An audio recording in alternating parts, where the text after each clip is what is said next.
जय गणेश। मैं पंडित दौलतराम सारस्वत आप सबका इस YouTube चैनल पर स्वागत करता हूं। सभी ज्योतिष प्रेमियों को मेरा राम राम। आज मैं आपको बताने जा रहा हूं मृत्यु उपरांत गति विचार। मृत्यु के उपरांत जातक की क्या गति होगी, इसका ज्ञान भी अर्श नियमों के अनुसार जन्म कुंडली से किया जा सकता है। इसी संबंध में कुछ प्रमाणिक योग प्रस्तुत किए जा रहे हैं। अब आपको मैं बताने जा रहा हूं कि मृत्यु उपरांत गति विचार। कुंडली में कहीं पर भी यदि उच्च राशि कर्क राशि का बृहस्पति स्थित हो तो जातक की अंत्येष्टि धूमधाम से होती है तथा मृत्यु के पश्चात उत्तम कुल में जन्म लेता है। ये 12 भाव है। 12 भावों में कहीं भी बृहस्पति उच्च राशि का बैठा हो, कर्क राशि का बैठा हो तो उसकी ये गति होती है। दूसरा, लग्न में उच्च राशि का चंद्रमा हो, वृक्ष राशि का अगर चंद्रमा हो तो जातक की सदगति होती है तथा वह अपने पीछे कीर्ति कथाएं छोड़ जाता है। तीसरा, अष्टम स्थान में राहु, अगर अष्टम भाव में राहु बैठा हो जातक को पुण्यात्मा बना देता है तथा मरने के पश्चात वह राज्य कुल में जन्म लेता है। चौथा, अष्टम भाव पर मंगल की दृष्टि हो तथा लग्नस्थ भूम पर नीच शनि की दृष्टि हो तो जातक रो नरक भोगता है। अष्टम भाव पर मंगल की दृष्टि हो तो मंगल अगर पंचम भाव में बैठा हो तो चतुर्दृष्टि से देखता है, 1 2 3 4 चतुर्दृष्टि से देखता है। अगर मंगल द्वितीय भाव में बैठा हो तो सप्तम दृष्टि देखता है। अगर मंगल लग्न में बैठा हो तो अष्टम दृष्टि से अष्टम भाव को देखता है। शनि की दृष्टि हो तो जातक इन पर मंगल पर अगर शनि की दृष्टि हो तो जातक रोरव नरक भोगता है। पांचवा, अष्टम भाव में शुक्र बैठा हो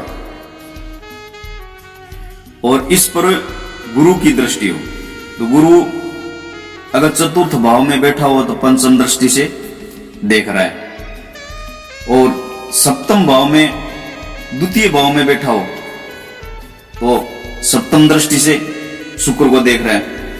अगर द्वादश भाव में गुरु बैठा हो तो नवम दृष्टि से शुक्र को देख रहा है। इस प्रकार का जातक मृत्यु के पश्चात वैश्य कुल में जन्म लेता है, वाणी के घर में जन्म लेता है। छठा, अष्टम भाव पर मंगल और शनि इन दोनों ग्रहों की पूर्ण दृष्टि हो तो जातक अकाल मृत्यु से मरता है। अष्टम भाव पर मंगल की और शनि की दृष्टि हो तो अकाल मृत्यु मौत मरता है। अष्टम भाव को मंगल पंचम भाव बैठा देख रहा है, सप्तम द्वितीय भाव में बैठा हुआ सप्तम दृष्टि से देख रहा है, लग्न भाव में बैठा हुआ अष्टम दृष्टि से देख रहा है। शनि अगर षष्टम भाव में बैठा हो तो तृतीय दृष्टि से देख रहा है। सप्तम भाव में बैठा हो, द्वितीय भाव में बैठा हो तो सप्तम दृष्टि से देख रहा है और एकादश भाव में शनि बैठा हो तो दसम दृष्टि से अष्टम भाव को देख रहा है। इस स्थिति में इस प्रकार का योग बनता है। सातवां, अष्टम भाव पर, ये अष्टम भाव है, अष्टम भाव पर शुभ अथवा अशुभ किसी भी प्रकार के ग्रह की दृष्टि न हो और न अष्टम भाव में कोई ग्रह स्थित हो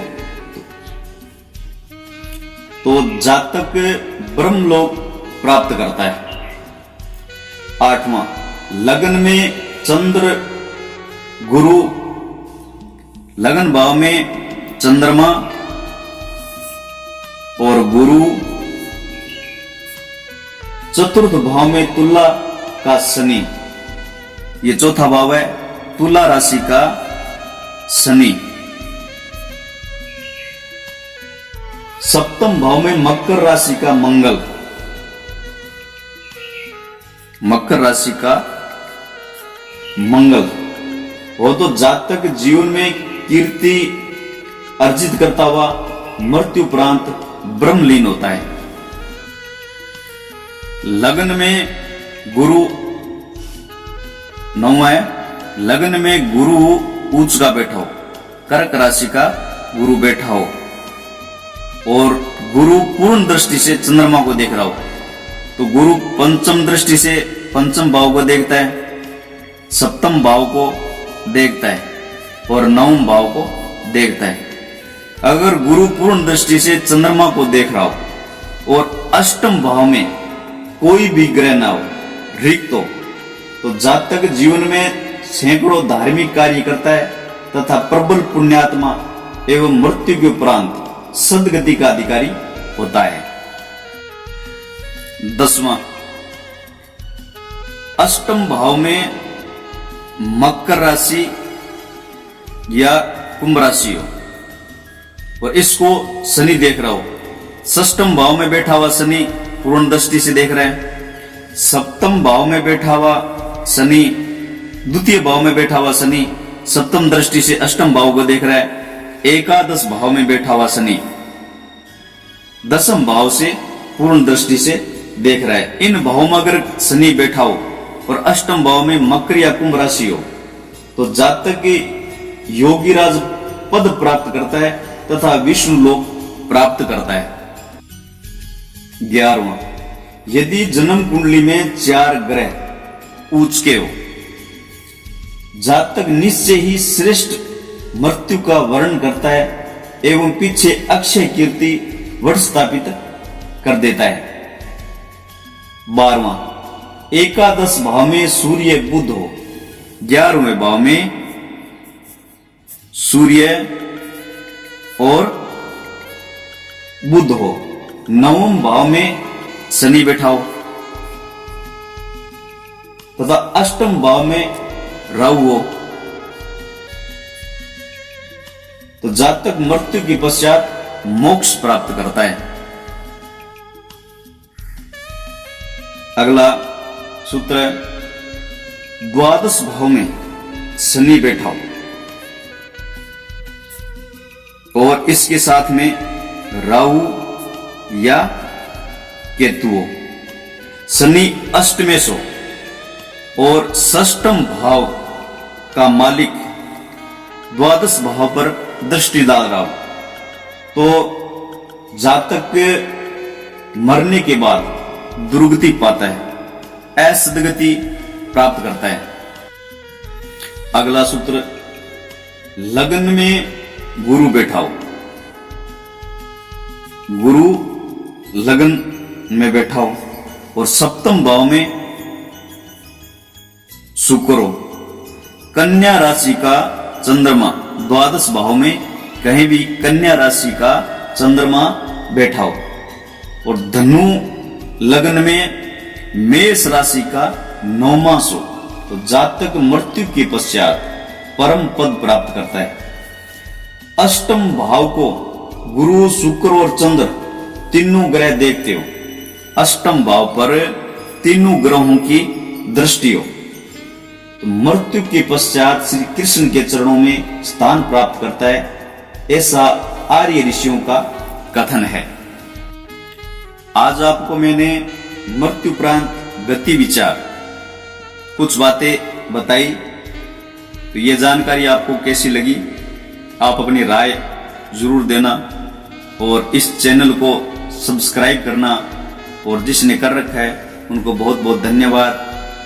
और इस वीडियो को आप लाइक करें, शेयर करें। जय मां भारती, जय गणेश।